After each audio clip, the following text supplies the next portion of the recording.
नमस्कार, स्वागत है आपका इंडिया रिपोर्ट में। मैं हूं आपके साथ सुष्मिता तिवारी। उत्तर प्रदेश के मुख्यमंत्री योगी आदित्यनाथ मदरसों की सर्वे करने के निर्देश दे रहे हैं और मदरसों का सर्वे किया जा रहा है, लेकिन बड़े सवाल ये उठ रहे हैं कि आखिर मदरसों का सर्वे क्यों? क्या राज छुपा है? आखिर सरकार मदरसों का सर्वे ही क्यों करवा रही है? देखिए बाराबंकी से संवाददाता महेश चक्रवर्ती की इस ग्राउंड रिपोर्ट में। नमस्कार, मैं हूं महेश चक्रवर्ती और आप देख रहे हैं इंडिया रिपोर्ट बाराबंकी से।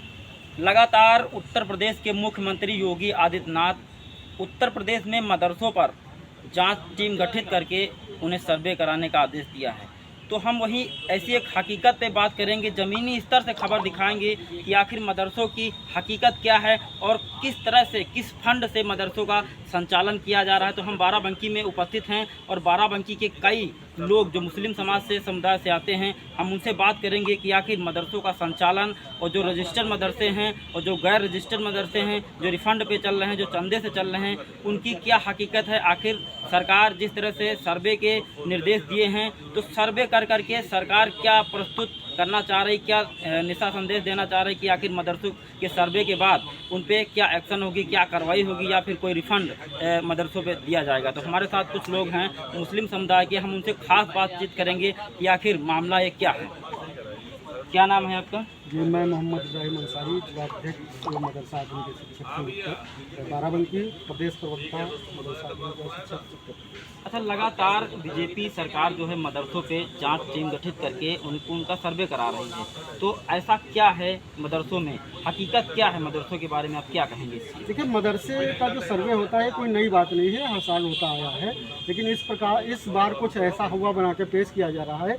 मदरसे के जो सर्वे हो रहे हैं उनसे हमें कोई शिकायत नहीं है, कोई दिक्कत नहीं। मदरसों की जहाँ तक की बात आती है तो मदरसे जो होते हैं, जो गैर मान्यता प्राप्त मदरसे होते हैं तीन प्रकार के, एक अपंजीकृत गैर मान्यता प्राप्त और एक मान्यता प्राप्त, एक सहायता प्राप्त। तो जो अभी जो सर्वे हमारी सरकार करा रही है वो गैर मान्यता प्राप्त मदरसों का सर्वे करा रही है। और मदरसे का जो सर्वे है उसमें डरने की कोई बात नहीं है, जबकि संचालकों के बीच में एक दहशत और भय का माहौल बना हुआ है। जिस प्रकार से योगी सरकार ने अपने बुलडोजर चढ़ा करके लोगों में दहशत पैदा की हुई है, इस प्रकार से। अच्छा, ये दहशत आखिर मुस्लिम समुदाय में क्यों पैदा होती है और आखिर क्यों डरते हैं? क्योंकि वो टारगेट बनाया जाता है उन्हीं को, क्योंकि हर, चाहे वो हिंदू समुदाय हो, सिख समुदाय हो या पारसी समुदाय हो या मुस्लिम समुदाय हो, सब धर्म में उनका धार्मिक शिक्षा देना उनका अधिकार है। क्योंकि अनभी मदरसे और अनभी विद्यालय चल, खास टारगेट जो मदरसों को बनाया जा रहा है, इस प्रकार से मदरसों के संचालकों में भय है। लेकिन मैं कहना चाहूँगा कि डरने की कोई बात नहीं है, जो टीम आए आप उसका स्वागत है, आइए चेक करिए। लेकिन जिस प्रकार से प्रताड़ना कर दिखाया जा रहा है उस प्रकार से प्रताड़ना है नहीं। मैं अधिकारियों से कहना चाहूँगा, जाएं और सर्वे करें, अच्छे से सर्वे करें, अच्छे से वहाँ पर अपनी बात रखें। जो चंदे से चलते हैं उनका फंड जो होता है वो गांव में 10 रुपया, 5 रुपया, 100 रुपया किसी ने मदद करके एक मौलाना रख देते हैं और बच्चे को हिंदी, गणित, अंग्रेजी, विज्ञान जैसे तालीम, धार्मिक शिक्षा, अरबी, दीनियात और मुस्लिम समुदाय। और एक क्वेश्चन हम आपसे करेंगे कि जिस तरह से उत्तर प्रदेश के मुख्यमंत्री योगी जी लगातार मदरसों पे क्वेश्चन उठाते हैं कि मदरसों के ताल्लुकात लगभग विदेशों से चलते हैं, उनका जो फंड आता है वो विदेशी रिफंड आता है, तो ऐसा क्या, आप क्या इस चीज़ की क्या? देखिए, मदरसों ने हमारे, अभी तक आपने देखा होगा, मदरसों के बच्चों ने नीट की परीक्षा पास की है और IAS भी निकले हैं, राष्ट्रपति भी निकले हैं। आपको ध्यान होगा जंग आज़ादी में जब रेशमी रुमाल जैसी तहरीक हमारे मदरसों से ही शुरू हुई, आज हमसे वतन परस्ती का सबूत मांगा जा रहा है। गाजियाबाद से लेकर दिल्ली तक एक मौलाना का सर अंग्रेजों ने कदम करके टांग दिया था। तो आज ये जो हिंदुस्तान की जो है आज़ादी की सांसें चल रही हैं, इसमें हमारा भी खून शामिल है। अगर हमको इस नियत से देखा जा रहा है तो ये सरासर गलत है, ये निराधार है, इसमें कोई शक नहीं। यदि कहीं पर किसी प्रकार की समस्या आती है तो आप इस पर कानूनी कार्रवाई करिए, ना कि मदरसों को ही ध्वस्त कर दिया जाए। सरकार से आप अपनी मदरसों के बारे में, अपने बच्चों के भविष्य के बारे में कौन सा संदेश और कौन सी मांगे करेंगी आखिर सरकार? देखिए, सरकार जो है मूल मुद्दों से भटका करके मदरसा खेल ले जाती है। मूल मुद्दे ये हैं कि मदरसों में 1993 से मदरसा आधुनिकीकरण योजना लागू की गई थी। आज वो अपनी बदहाली पर आंसू बहा रहे हैं। आज उनकी कोई सुधि लेने वाला नहीं है। मैं उस संघ का प्रदेश प्रवक्ता हूँ जहाँ पर आज 5 साल से वेतन के नाम पर एक फूटी कौड़ी नहीं दी गई है। अभी 10 माह का भारत सरकार ने भेजा है, जिसमें 2 महीने का पैसा काट करके भेजा। 5000 शिक्षकों को बिना किसी कारण से इससे बाहर कर दिया गया है। आज वो पढ़ा रहे हैं। हमारे भारत का भविष्य, जिस देश में गुरु के साथ छल होगा, अन्याय होगा, उसका अनादर होगा, मैं समझता हूँ कि उस देश की तरक्की नहीं हो सकती। मैं माननीय मुख्यमंत्री से कहना चाहूँगा कि आज हमारे सैकड़ों शिक्षकों ने अपने बलि की आहुति दी है, दुर्घटना का शिकार हुए हैं, उनको पैसा नहीं दिया जा रहा, उनके माँ बीमार हैं, बच्चे बीमार हैं। इन मुद्दों को क्यों नहीं लाया जा रहा है? आज हम 29-29 साल से काम कर रहे हैं, ना आज हमारी कोई सेवा नियमावली है। हमारा अगर कोई शिक्षक मर जाता है तो उसको एक भीगी कौड़ी नहीं दी जाती है कि अनुदान के रूप में, कि उसके बच्चों के साथ उसकी परवरिश की जा सके। तो इन मुद्दों को आखिर क्यों नहीं लाया जा रहा है? मदरसा खेला जा रहा है।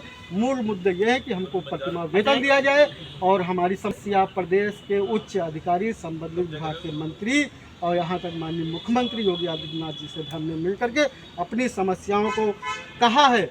कितने धरने दिए हैं, कितने प्रदर्शन किए, लेकिन हमारी कोई सुधी है। तो मूल मुद्दे ये है कि हमको वेतन दो, हमारे बच्चे, क्योंकि आज देश का जो भविष्य है, हमारे देश का नौनिहाल है।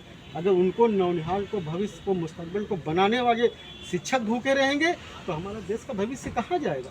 तभी माननीय मुख्यमंत्री जी आपको, माननीय मंत्री जी आपको भी एक शिक्षक ने उंगली पर पकड़ करके छोटा बड़ा और ABCD और ये देकर सिखाया होगा।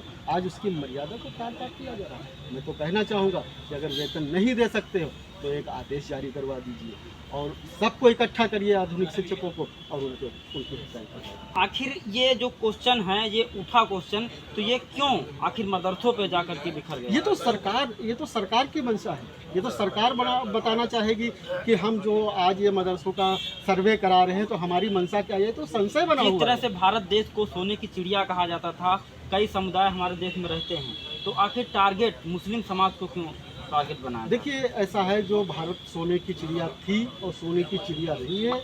देश हमारा आज़ाद है, यहाँ सर्व धर्मों का अपना जीने का अधिकार है, संविधान के दायरे में हमारा देश चलता है और ये सोने की चिड़िया है। आज कोई और है, कल कोई और आएगा, लेकिन यदि मंशा किसी को निशाने पर लेना है, किसी को हाशिए पर लेना है, तो ये गलत है। जबकि हमारे देश के प्रधानमंत्री जी ने कहा था, सबका साथ, सबका विकास, सबका विश्वास।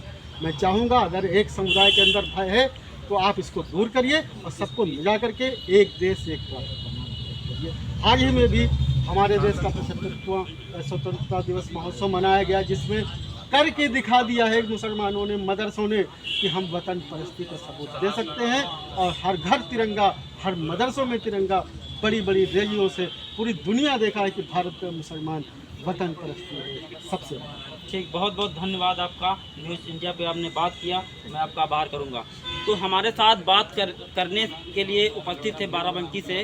तो हमने जिस तरह से बातचीत की, मदरसों की हकीकत क्या है और उनका रिफंड क्या है और आखिर सरकार सर्वे मदरसों का क्यों करवाती है, तो ये कहीं ना कहीं सरकार की सोच ये है कि आखिर मदरसों जो गैर रजिस्टर्ड मदरसे हैं तो उनका सर्वे करा करके उन्हें रिफ़ंड मुहैया कराया जाए या फिर उन पर बुलडोजर चलवाया जाए। ये बड़े कई क्वेश्चन उठ रहे हैं इस बारे में, और इसी दहशत में जो मदरसा संचालक हैं उनमें दहशत बनी हुई है कि आखिर सर्वे क्यों, और सर्वे हो रहा है तो उन पर आगे कार्रवाई क्यों होगी। हम इस खबर के लिए आगे कुछ और दिखाएंगे, अभी कई खबरें। फिलहाल इस वीडियो में मेरे साथ बस इतना ही। आगे की और तमाम अपडेट्स और खबरों से जुड़े रहने के लिए बने रहे मेरे साथ, देखते रहें इंडिया रिपोर्ट।